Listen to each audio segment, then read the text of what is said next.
Get out, tenant, get out!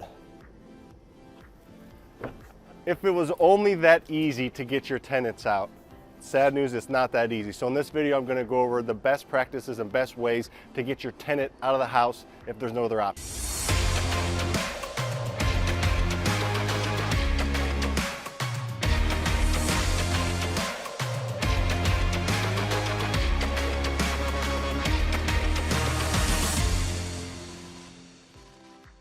So you got a rental property, great.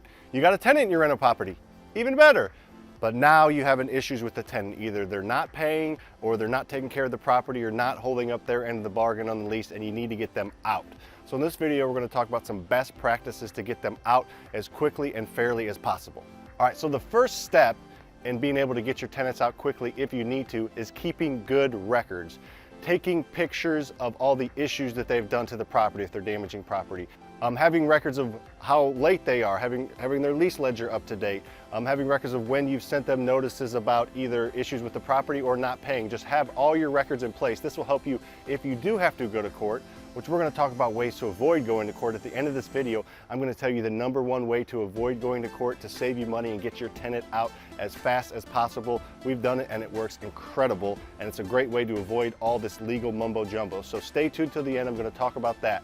But keeping good, solid records so you know for either if you have to go to court or you can threaten going to court by showing them the records that you have can really go a long way.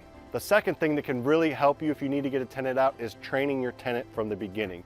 That starts with when you get the lease signed. Getting the lease signed and going over step by step what the lease means, what the tenant is responsible, and what you're responsible for goes a long way. Just setting the precedent and setting it up front that I'm going to do my part in this lease, you need to do your part in this lease, and if you don't, here's what the repercussions are, and you have to stick to that. If you have a 5-day grace period at the beginning of your lease, or a 6-day, 7-day, whatever you have, and in the lease you state you will file an eviction if they haven't paid or communicated with you, you have to do that.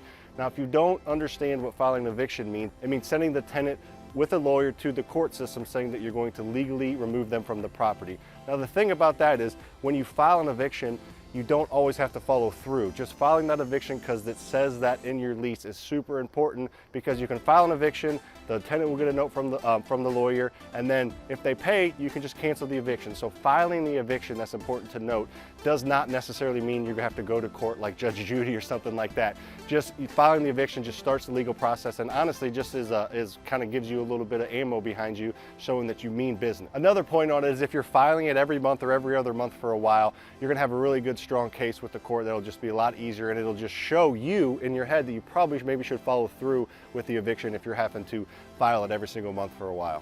Here at FasterFreedom, we have 250 tenants that we deal with, and we have one, I'm not going to say his or her name, but we have one right now that is an issue that's causing us a lot of headache and money. I'm trying to get them out with all the stuff that's going on right now. So the reason we have one out of 250 is because we respect our tenants. You need to treat your tenants fairly and with respect.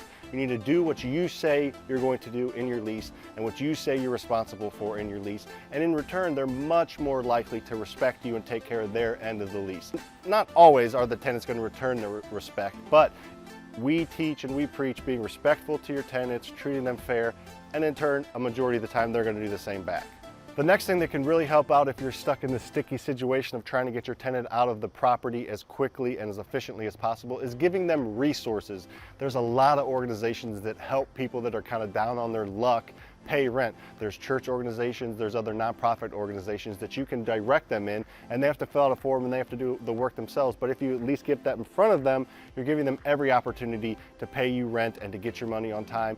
And with all this crazy virus stuff going on recently, we have done a lot of communicating with our tenants and giving them resources. We gave our tenants a whole list of resources several times in text, in email, and in letter form of where they can go to file for unemployment to get that extra unemployment, where they can go to file for other different types of resources that can assist them in paying their rent. So just giving them the resources, putting the ball in their court, and doing all you can on your part, which is a little bit above and beyond, can go a long way in helping them either give you the rent to pay, or you can show them places where they can go and live that might better suit them.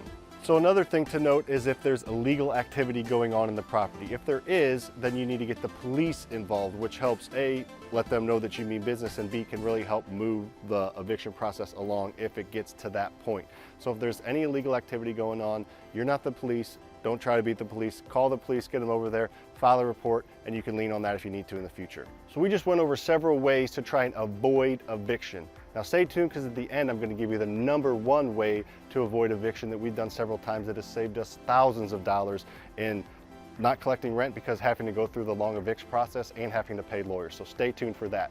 But the best offense is a good defense. I think the actual saying is the other way around, but here's what I mean. Screening tenants up front is hugely important. It can save you a ton of time and money just going through all the proper channels and making sure you do a proper screening of the tenant in the first place. Check their social media account. A couple of things that we do is we visit the tenant's current property to sign the lease. That just shows us how they're currently living, and of course they can clean up before we come, but you can really tell how they take care of the property, and you can coach them on this is what we look for in our property, this is good, or we'd appreciate if you would do this when you live in our property. So that is kind of our last check to do it. And then another quick note is check their social media accounts. If they're posting about all this crazy stuff, then that might be a little bit of a red flag. So we always check their social media accounts to see who they really are, because you can't really lie on social media accounts. Or I guess you can lie, but most people show who they really are. Our #1 strategy that can save you a ton of money and time getting tenants out quickly is to hire a biker gang. I'm just kidding, I'm really gonna give you our #1 strategy, but quick story. Yeah, I met someone in one of our RIA groups that had a tenant living in a property that he could not get out of the property, and he knew a local biker gang, was really good friends with them. So he didn't hire them to go break the person's kneecap or anything. He just told them, or they said that they would help him out. So they said they would move into the house. If he would allow them to move in the house, they would just move in the house, 4 or 5 big biker gang dudes, and just hope that the tenant would leave. So that's not something I would suggest doing, but just kind of a funny story we heard as we were putting this together. So our tip and our #1 strategy to get a tenant out is cash for keys. Offering a tenant a couple $100s to give over keys and give possession of the property back to you, because they legally have possession of the property because of the lease. Even if they're not paying you, even if they're trashing the place, you have to get them out legally through the court systems if you're going to evict. And the way to avoid all that is we paid anywhere from $100 to $1,000 to, hey, here's your money. They sign a document saying that they're giving us possession, that they're leaving the property. Anything left in the property, if they leave anything, they're not taking possession of it, as our property and our possessions at that point. This can save you a ton of headaches. Now, I wouldn't go to this right away, but if the tenant's behind a few $1,000s and they're not going to pay anytime soon and they're not taking care of the property, I mean, $500 to get them out so you can start getting income from that property can save you a ton of money in the long run. So cash for keys is a lifesaver. So in this video, we're just trying to give you as many tips and advice as we can to get a tenant out without having to go through the court system. Because right now, the court system is bottlenecked. A lot of places, they're not doing evictions. You cannot do an eviction through the end of this year if the tenant is not paying because of COVID-related issues. That's a key important. I'm not going to really go into that too much right now, but if a tenant's not paying you or trashing the property, has nothing to do with COVID, you still can file evictions, but who knows what the future is going to hold. So we're just trying to give you as much ammo in your tool belt as you can to get the tenant out in the first place without having to go through the court system. All right, if you haven't heard, we have this amazing comment challenge. It is a $10,000 value that we're giving away for free. All that you have to do is comment on our videos, comment on this video and all our other videos, give us some feedback, give what you think, tell us what your favorite day of the week is or your favorite color. I don't really care. The dang YouTube algorithm, I know nothing about it, but what I do know is it likes comments. So we'd really appreciate if you guys would just give us some comments. If you want to have a conversation with me, I would love to have a conversation with you. I respond to every single comment on our entire channel on every single video, so I would love to have a conversation with you. So give us a comment, give us some positive feedback. We would really appreciate that. If you never had this issue because you've never had a tenant, but you want to get into rentals, that is awesome. That is okay. That's a great place to be. Check out this video above. We talk about everything you need to know to buy your first rental property from A to Z. It's a long video, but it's worth your time. We talk a ton of advice and details on how to get your first rental property. Check it out. I got this ball here. If I make this shot, you have to subscribe to our channel. If you've already subscribed to our channel, I like you.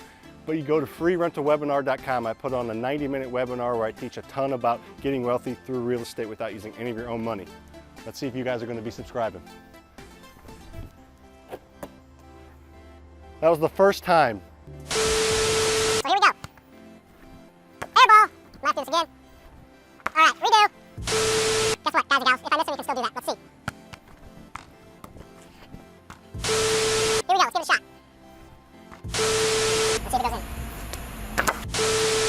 I got this ball here. It's recording. Oh, she's sneaking out the door. She's Millie, hold sneaking on, out the Millie. window. Oh, no. Come here one more time. Millie, come here. One more time, come here. One more time, I'll let you out. I'll let you out just one more time. Hey, go in, sweetie, go on. Go on. All right, hold on, don't jump out this time. All right, Millie, ready? All right, ready?